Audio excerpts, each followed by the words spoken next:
right, so this is Tuesday, May 10th, and we're on 11.5, page 16 in the notes. You'll need your note card out, because again, we're going to have that. Well, we'll get two new formulas for volume of a pyramid and volume of a cone.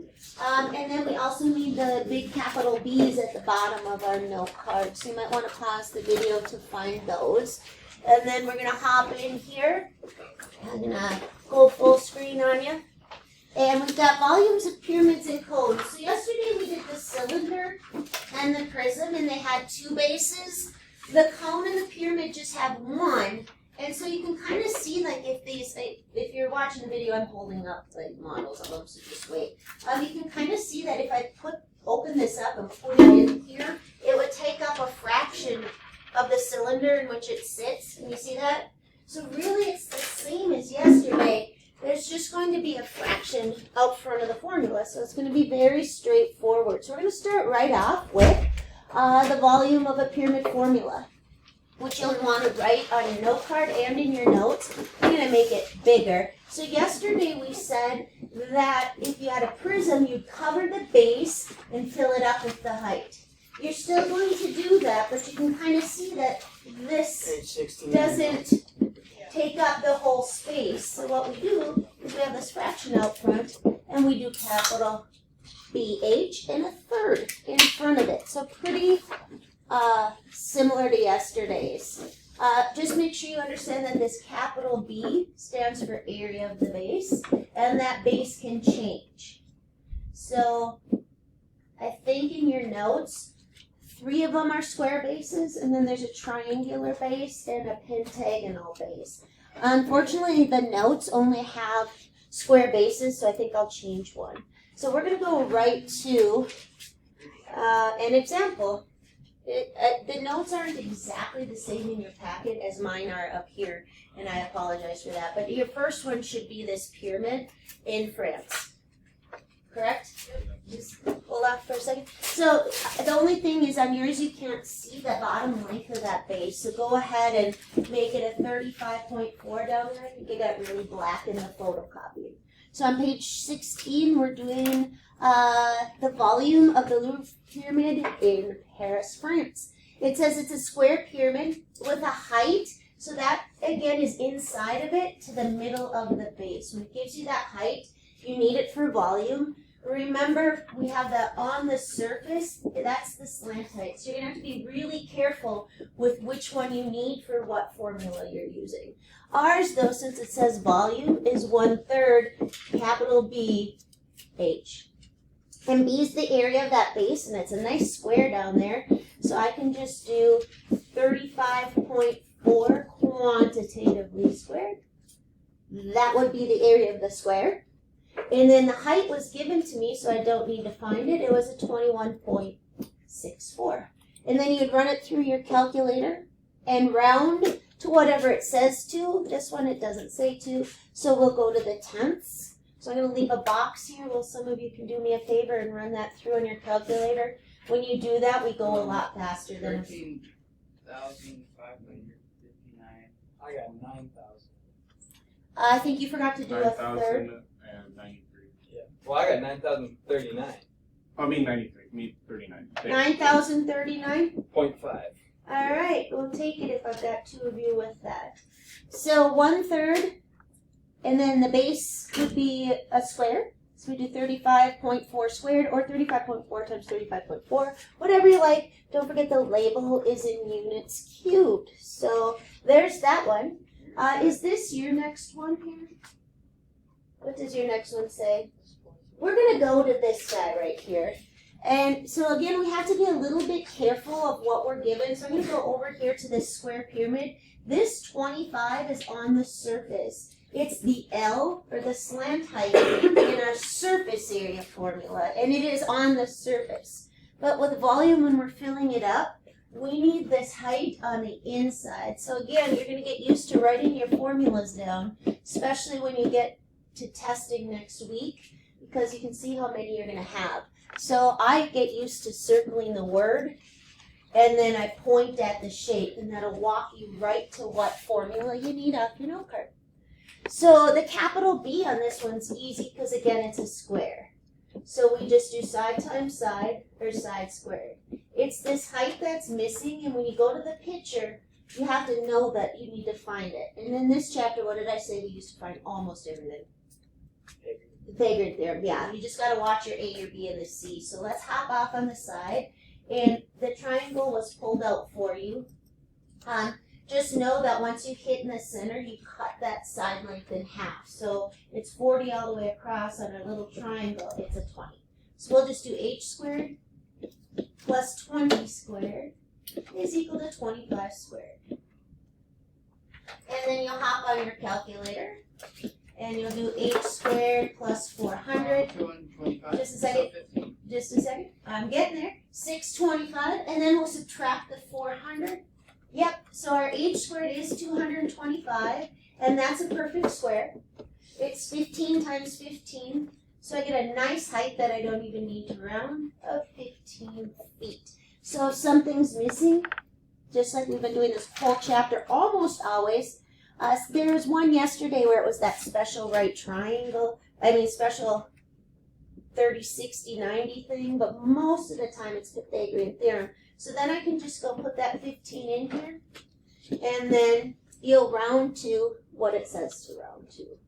And I think I'm fine just putting a box right here. 8G. It's 8,000? Yeah. Yeah, that sounds right from last year. So that'd be 8,000 feet cubed for the volume of the square pyramid. All right? Are we good with that? So let's go take a look at your next two down on the bottom of that page. I believe look like this. I think I'm going to have you do this one on your own. It says find the height, but then let's also put and volume. So let's do height and volume. And just this one, if it goes well and we're all getting the same answer, I'll skip the one next door, and I'm actually going to change it. So I'll give you time. You might want to pause the video and try it on your own. So they pretty much all had it right on this one, so I'm not going to do it to save homework time, but we had a height of 10.9. So if you're absent and watching this, make sure you do Pythagorean theorem to get this height. Make sure you use a 5 down here. Also, our volume was 363.3 once we used the volume formula. So we're going to take this one off. But I am going to tweak it, and I'm going to have you draw another picture down here because your notes are all square bases and your homework is not. So go ahead and draw a pentagon. They're kind of hard to draw. I should actually draw it a little tilted, but that's okay. Go ahead and go like this. I'll dot it in the back, forward, forward. So we're going to tweak the second example to be a pentagonal pyramid. And I drew it kind of fast. I'm going to give you a side length of 6. We're going to assume it's regular, so all the sides are 6. Here, I'll just go put the dashes on the boom, boom. There. And then I'll also need to give you an apothem because that's in the formula. So I think I'm going to go to this triangle right here. The apothem goes to the center. It's kind of the height of one of those 5 triangles. Let's make it a 3.3.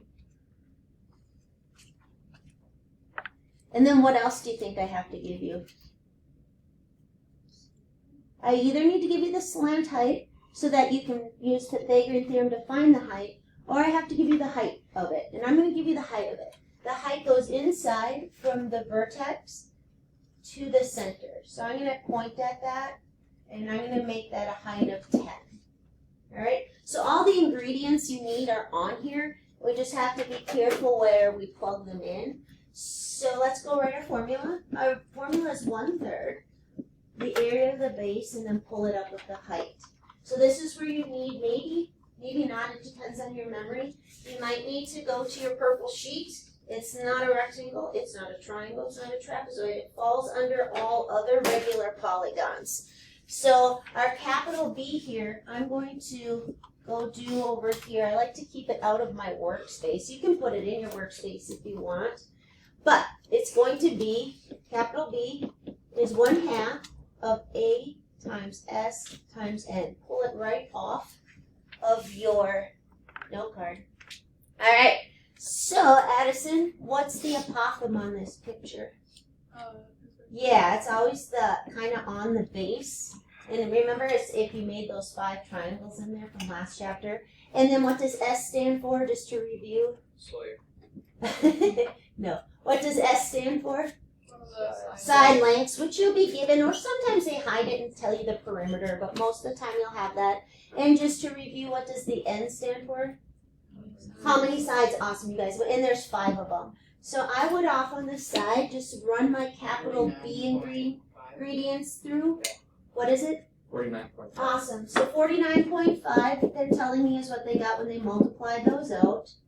And then we pull it up with the height, which I gave you, of 10. So it's going to be a third of 495, probably 100.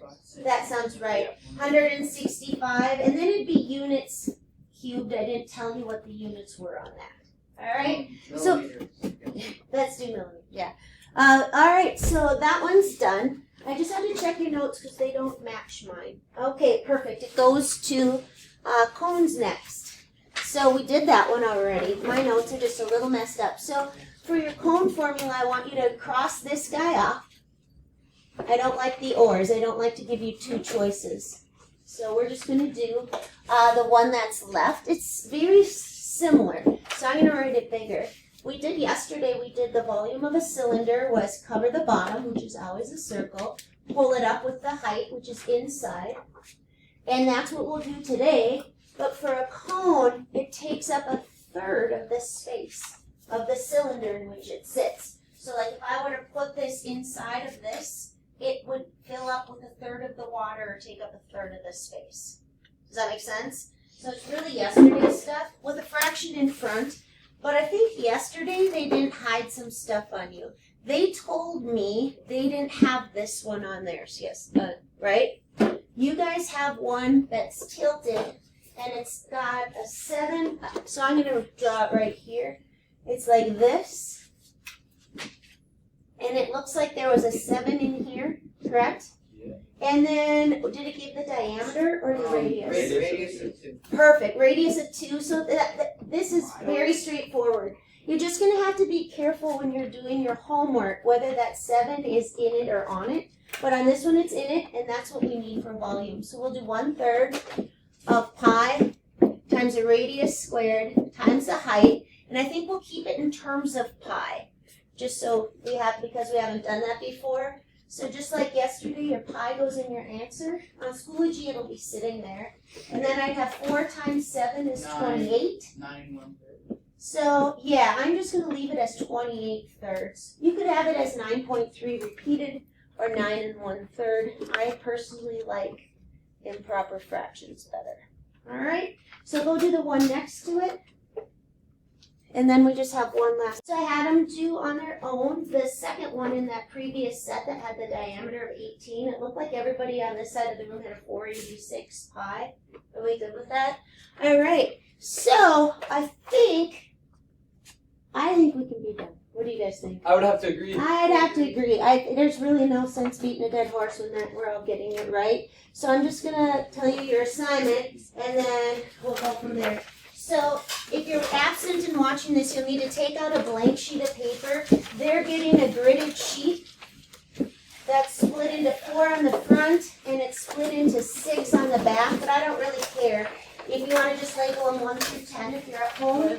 And then we're going into Schoology. And there's an 11 question set, but just do the first 10.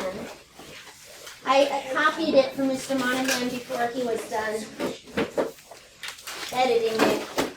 And he took off number 11. So we'll just do 1 through 10. As usual, most of you are going to be noticing your homework's usually been worth 5 points. In this chapter, I've been making it worth 10 because 5 of it's for the work. And the other 5 is for your score in Schoology. So,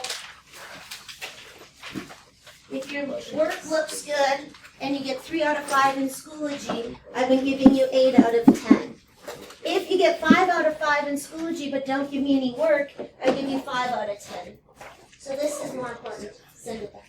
Or did I give you extras? Yeah. Oh. You don't want to do a bunch? Alright, thank you. So I'm going to stop the video here, and we're going to Schoology. It'll say